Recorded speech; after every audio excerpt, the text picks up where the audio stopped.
नमस्कार दोस्तों, पिछले टर्म पे हम लोग मानव जनन की वृषण की संरचना के बारे में अध्ययन किए थे। आज हम लोग शुक्राणु जनन के बारे में अध्ययन करेंगे कि शुक्राणुओं का जन्म कैसे होता है और कहां होता है।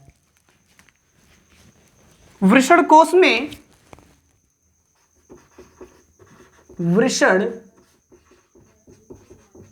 में लगभग 250 वृषणीय पिंडक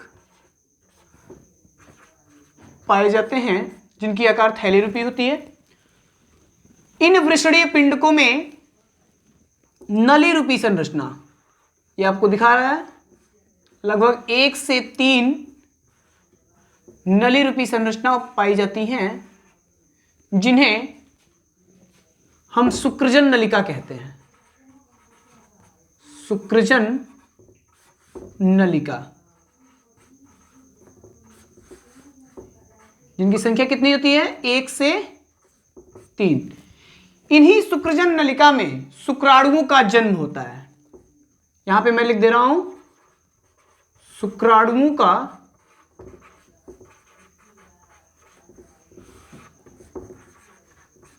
जन्म होता है। ठीक है, इन्हीं शुक्रजन नलिका में क्या होता है? शुक्राणुओं का जन्म होता है तथा इन नलिकाओं के बीच में कुछ बिंदु रूपी संरचनाएं पाई जाती हैं। कुछ गोल बिंदु रूपी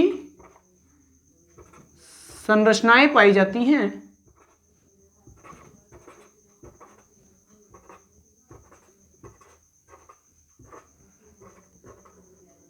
जिन्हें हम क्या कहते हैं? अंतरालीय कोशिका। पिछले भाग में आपको बताया गया था कि इन्हें हम क्या कहते थे? अंतरालीय कोशिका, या फिर इनको लीडिंग सेल्स भी कहते हैं। लीडिंग कोशिका भी कहते हैं। यह नर हार्मोन को उत्पन्न करती है। क्या करती हैं? नर हार्मोन एंड्रोजन तथा टेस्टोस्टेरोन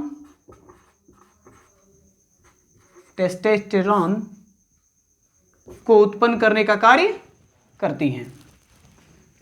अब इन्हीं नलिका को हमने बताया था कि अर्धकाट अध्ययन करते हैं, यानी इनको बीच से पाइप रूपी संरचना को, जैसे मान लीजिए पाइप रूपी संरचना है तो इसको जब हम काटेंगे तो एक गोल रूपी संरचना प्राप्त होगी। कौन सी संरचना प्राप्त होगी? गोल संरचना प्राप्त होती है। और इनमें 2 प्रकार की कोशिकाएं प्राप्त होती हैं हमको। एक को हम बिंदु रूपी संरचना से डिनोट करते हैं और दूसरे को क्रॉस रूपी संरचना से प्रदर्शित करते हैं। बिंदु रूपी संरचना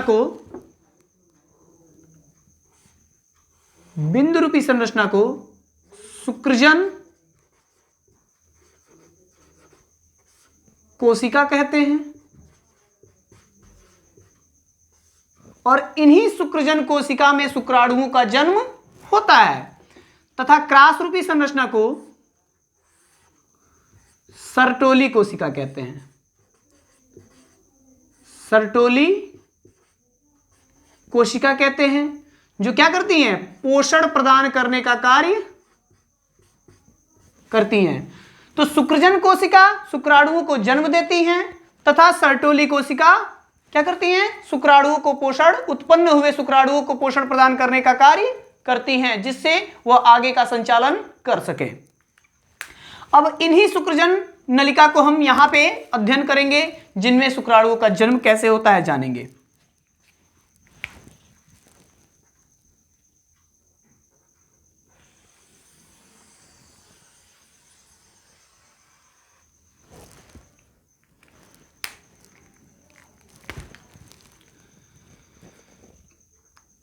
46 गुणसूत्र मनुष्य में पाए जाते हैं, जिसको हम 2n से डिनोट करते हैं। अब यह शुक्रजन कोशिका स्पर्मेटोसाइट्स बनती हैं कब? इनका सबसे पहले समसूत्री विभाजन होता है। इन कोशिकाओं का पहले क्या होता है? समसूत्री विभाजन होता है। समसूत्री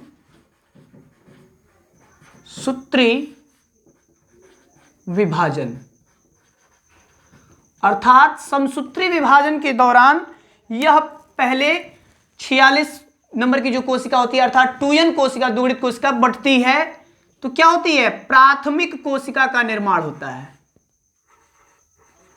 2n में बदलता है और इसको हम कहते हैं प्राथमिक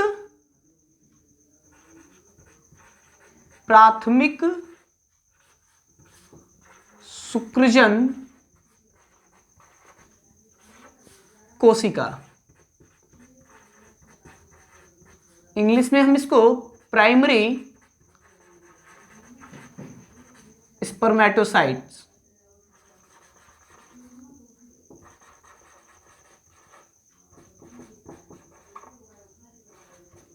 ठीक है, प्राथमिक कोशिका कहते हैं। अब इन प्राथमिक कोशिका का विभाजन होता है तो दो भागों में। और कौन सा विभाजन होता है? तो हमने बताया कि ये जो 2n नंबर कोशिका है समसूत्री विभाजन होता है तो क्या बनता है? प्राथमिक शुक्रजन कोशिका प्राप्त होती है। अब इनका अर्धसूत्री विभाजन फर्स्ट होगा। अर्धसूत्री विभाजन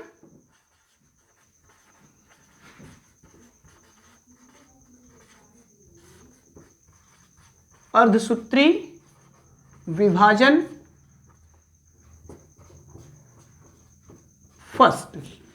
तो अर्धसूत्री विभाजन फर्स्ट के दौरान क्या होता है? द्वितीयक कोशिकाओं का निर्माण होता है, लेकिन जो अंगों का निर्माण होता है अर्थात शुक्राणुओं का निर्माण होता है वह अर्धसूत्री सेकेंड के दौरान होता है। अब ये दो कोशिका में बट गई, यन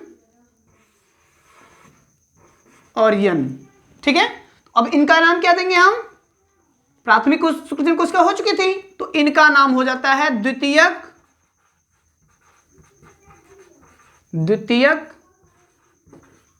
शुक्रजन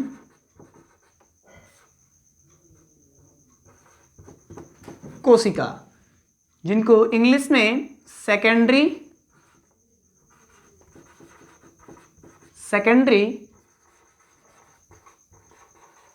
स्पर्मेटोसाइट्स कहते हैं। अब इन द्वितीयक कोशिकाओं का पुनः अर्धसूत्री विभाजन सेकेंड के दौरान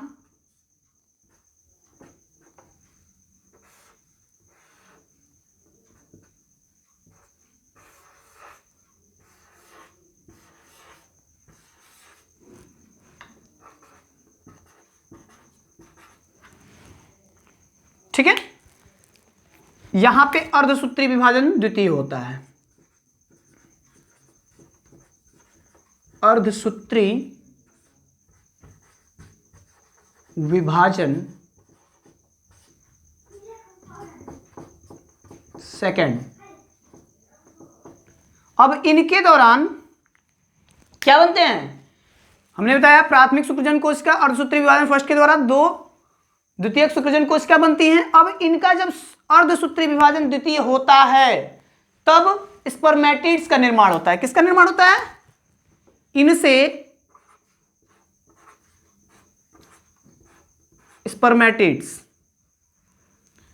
इनको हम कहते हैं क्या चीज? स्पर्मेटिड्स।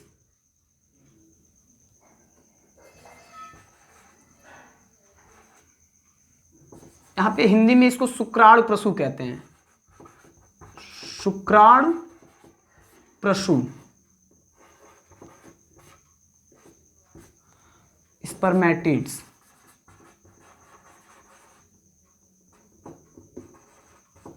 और इस स्पर्मेटिड्स के दौरान एक एक शुक्राणु का निर्माण होता है, स्पर्म। तो यह पूरी प्रक्रिया, अर्थात पूछा जाता है कि एक शुक्रजन कोशिका से कितने स्पर्मेटिड या कितने शुक्राणुओं का जन्म होता है, तो बताया जाता है कि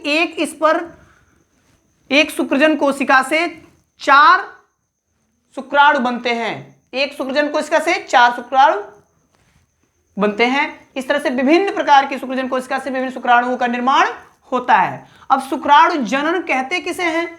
तो जिन कोशिका में शुक्राणुओं का जन्म होता है उस प्रक्रिया को हम शुक्राणु जनन प्रक्रिया कहते हैं। अर्थात शुक्राणुओं के जन्म होने की प्रक्रिया को हम शुक्राणु जनन प्रक्रिया कहते हैं। ठीक है। अब इसके बाद कुछ ग्रंथि हैं, जैसे बल्बोयूरेथ्रल ग्रंथि आपको बताया गया था, उसके बाद से प्रोस्टेट ग्रंथि बताया गया था। तो प्रोस्टेट ग्रंथि क्या करती हैं? तो कुछ क्षारीय पदार्थ का स्रावण करती हैं, दुग्ध क्षारीय पदार्थ का स्रावण करती हैं, जो लगभग क्या करती हैं 25 से 30% वीर्य का निर्माण करती हैं, जिसमें कैल्शियम के उससे सिट्रेट, ठीक है, कैल्शियम, सिट्रेट, फास्फेट आदि पाए जाते हैं, जो क्या करते हैं वीर्य का निर्माण करते हैं। तत्पश्चात बल्बोयूरेथ्रल भी क्या करती हैं, एक प्रकार की चिकना द्रव का सिक्रीशन करती हैं, जो जनन में सहायक होती हैं। इसी तरीके से शुक्राशय की बताई गई थी आपको, अन्य ग्रंथियां भी पाई जाती हैं। ठीक है। अब अगले पार्ट में हम मादा जनन तंत्र के बारे में अध्ययन करेंगे कि मादा जनन तंत्र कहते किसे हैं तथा उनका जन्म, उसमें अंडाशय का जन्म कैसे होता है, कितने जोड़ी वाहिनी पाई जाती हैं, अंडवाहिनी कितनी होती हैं, कितनी गर्भाशय होती हैं, क्या क्या सब चीज़ इसके बारे में हम लोग जानेंगे। धन्यवाद।